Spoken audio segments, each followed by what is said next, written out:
4월 마지막 주는 휴대폰이 정말 너무 조용하고 한가했습니다. 폰 고장난 줄. 5월 첫 주도 마찬가지였는데요. 연휴 지나고 나니까 초조해지더라고요. 마지막 계약을 성사한 지 2주가 넘어 3주 가까이 되니까 어떻게 계약을 했는지 기억이 가물가물해졌습니다. 휴대폰은 여전히 조용했고 똑같이 광고는 올리는데 뭐가 문제일까? 그날 아침에도 그런 고민을 하고 있을 때였어요. 같은 사무실에 있는 33회 동기 선배님이 우울해하는 그날 아침 저한테 이러다 10분 안에 손님 연락 오고 계약하는 거 아니야? 라고 위로한 순간이었습니다. 진짜 오랜만에 문자가 온 거예요. 그렇지만 저는 큰 기대는 안 했습니다. 제가 올려둔 전세 매물을 보고 문자가 온 건데요. 반전세로 조정이 가능하냐고 묻는 연락이었습니다. 그 매물은 반전세는 안 되는 물건이었어요. 근데 마침 괜찮은 반전세 매물이 나와 있는 상황이어서 혹시 시간 되실 때 보러 오시겠냐고 물었는데요. 문자가 이렇게 왔습니다. 네, 10분 안에 갑니다. 보통 손님들이랑 약속을 잡으면 많게는 5개 이상부터 최소 2-3개의 물건을 보여주는데요. 10분 안에 온다니까 당황했어요. 괜찮은 매물이 있긴 했지만 세입자분께 당장 볼 수 있는지 확인도 못했고 물건 찾을 시간도 모자라서 흥분 상태로 어떻게 이러는데 선배님들이 뭘 어떻게 지금 찾으면 되지. 맞아요. 지금 찾으면 되지. 손님은 진짜 10분 만에 부동산에 오셨고 선배님들은 당황한 저를 대신해서 음료도 드리고 앉아서 조금만 기다려달라 이렇게 응대를 도와줬습니다. 저는 이것저것 찾아보는데 또 허둥지둥 옆에서 선배님들도 같이 물건 찾아주고 저 대신 세입자한테 전화도 해주고 마침 근처에 인기 많은 오피스텔 반전세 매물이 나와 있었고 손님이 위치는 크게 상관없다기에 주변으로 조건에 맞는 매물 몇 개를 더 찾았어요. 본 물건들이 부동산 근처라서 걸어서 보러 갔습니다. 손님은 현재 오피스텔에 반전세로 거주 중이었는데 이사한 지 얼마 안 된 상황이었어요. 근데 거주하고 있는 집에 소음이 너무 심해서 이사하고 나서부터 잠을 제대로 못 잤다고 했습니다. 혹시 손님이 예민한 건지 소음이 객관적으로 심각한 정도인지 궁금해서 조심스럽게 물었는데 동영상까지 보여주면서 하소연하셨어요. 저도 불면증이 있거든요. 소음 때문에 잠 못 드는 밤이 얼마나 괴로운지 잘 알고 있어서 깊이 공감하면서 걸어갔습니다. 결국 집주인과 여러 갈등 끝에 집을 나오기로 확정 지었다고 했어요. 근데 제가 호기심 대마왕이거든요. 어느 오피스텔인지 너무 궁금한 거예요. 손님한테 물어봤는데 혹시 부동산이 알게 되면은 집에서 못 나오게 될까봐 절대 안 알려주셨어요.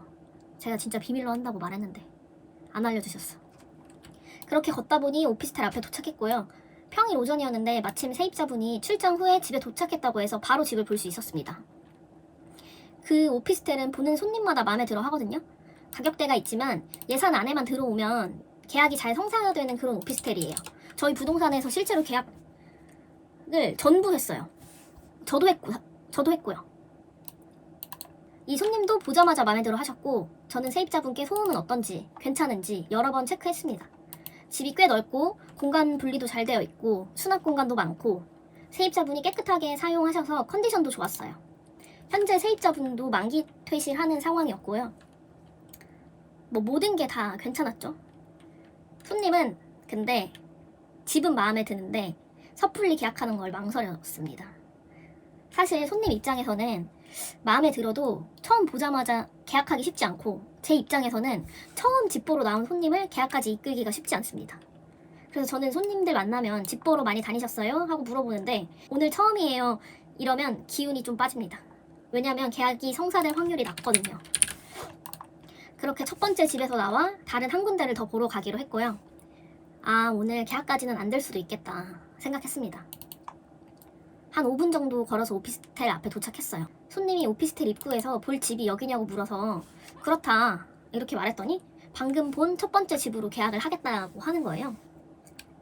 알고 보니 지금 사는 집과 같은 건설사에서 지은 오피스텔이라 볼 필요도 없다고. 제가 보여드릴 집은 소음이 심하다고 들은 바는 없는데 이미 여러 갈등을 겪고 난 후라 지쳐서 그 건설사 집에는 들어가기 싫은 거죠. 그렇게 부동산으로 돌아와서 등기 떼서 깨끗한 거 확인시켜드렸고요. 집주인 계좌번호 받아서 그 자리에서 200만 원을 입금하고 환한 얼굴로 돌아가셨습니다. 처음 연락 온 시점부터 계약까지 1시간도 채 안 걸렸고요. 집 한 개 보고 바로 계약이 체결됐습니다. 부동산에 있는 선배님들이 저 입이 귀에 걸렸다고 놀릴 정도로 기쁨을 숨길 수가 없었어요. 진짜 이런 날도 오는구나. 너무 운이 좋지 않았나요? 12시가 되기도 전에 계약 한 건을 성사한 거죠. 그렇게 기쁜 마음으로 오후 시간을 보내고 오랜만에 일찍 퇴근해서 마트에 장 보러 가려고 했어요. 근데 한 선배님이 손님 시간이 겹친다고 손님을 저한테 주겠다고 집 보여주러 가라고 하는 거예요. 장 보러 가야 되는데. 고민하다가 돈을 벌어야 장을 보잖아요. 그럼 돈이 먼저잖아. 그렇게 마트 가기를 취소하고 7시에 손님을 만납니다. 이미 여러 차례 집을 본 손님이었어요. 선배님이 리스트업한 집을 차례로 보여드렸고 그 중에 이미 봤던 집도 있다고 해서 2개만 보게 됐습니다. 가격대는 비슷했지만 손님이 원하는 예산은 살짝 초과했습니다. 손님은 2억 1천만 원 물건을 보고 연락한 건데 그 집은 나오자마자 저희 부동산 선배님이 다른 손님과 계약했고요. 같은 건물에 2억 4천짜리 방을 보여드리게 됐습니다. 그리고 2억 1천에 월세가 조금 있는 반전세 매물도 같이 봤어요. 손님의 예산 최대 한도는 2억 2천이었는데 둘 다 예산 초과였죠. 2억 1천짜리 방이 나가게 돼서 되게 아쉬워하셨어요. 그거 있었으면 바로 계약했을 거라고. 방은 2개 다 마음에 들어 하셨는데 가격 조율만 되면 둘 중 하나라도 바로 계약을 하겠다고 했어요. 2억 2천이면 바로 계약을 하시겠다고 하는 거예요. 2천만 원을 깎아야 되는 상황이었죠.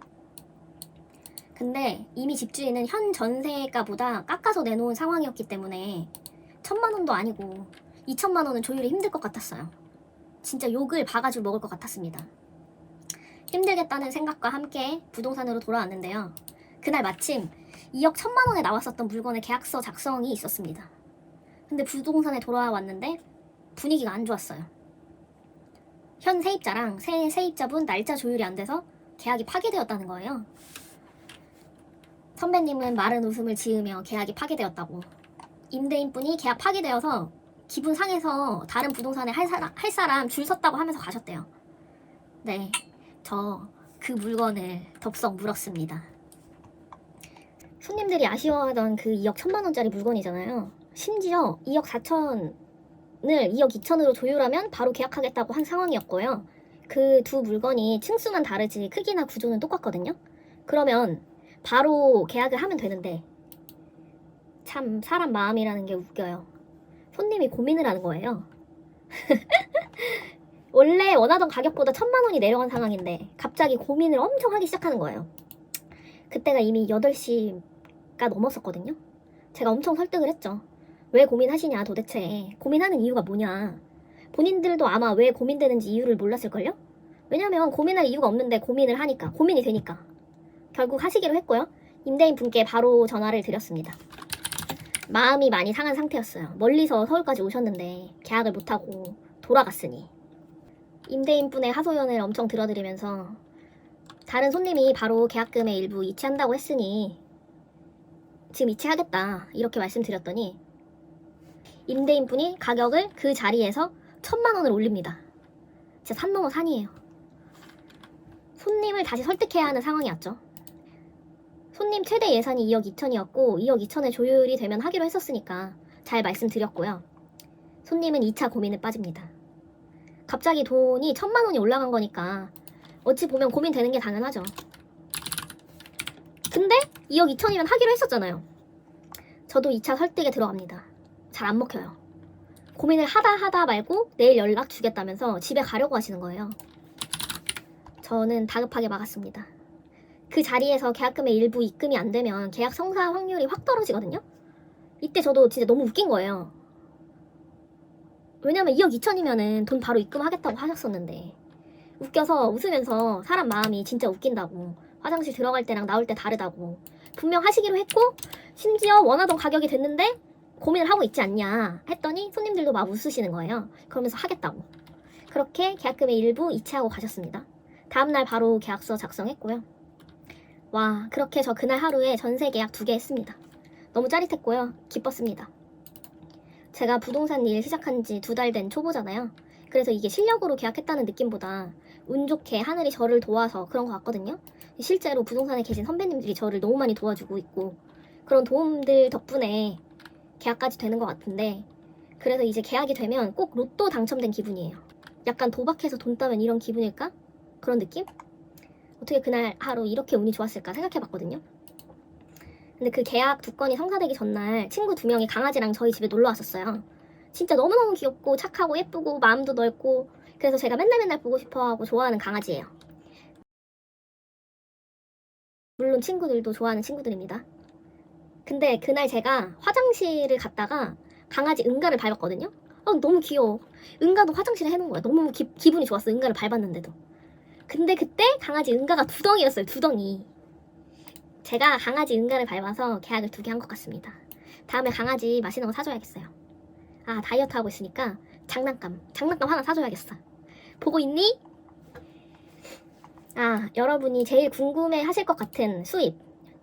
사실 아직 잔금 전이라서 정산 전이긴 한데, 무사히 정산까지 완료된다면 제가 받을 거라고 예상되는 수익이라고 생각해 주시면 될 것 같아요. 이날 하루 얼마 벌었는지 얘기해 드릴게요. 2 계약 모두 오피스텔이었고요. 수수료 상한요율은 0.4%입니다. 첫 번째 계약의 제 몫은 102만 원이고요. 두 번째 계약의 제 몫은 88만 원입니다. 그렇게 합하면 그날 하루 수익이 190만 원이네요. 세상에. 여러분, 저 너무 피곤해서 내일 출근하기 싫은데 갑자기 힘이 나요. 내일도 출근해서 더 열심히 일해보겠습니다. 맞다. 저 진짜 피곤하거든요? 근데 유튜브 좋아요와 따뜻한 댓글들, 올라가는 구독자 수가 뿌듯해서 편집은 하나도 안 피곤해요. 저 지금 살고 있는 집 임대인이랑 엄청난 갈등을 겪고 있는 중이라서 할 얘기 많거든요? 또 만나요. 나 이렇게 수다쟁이였나?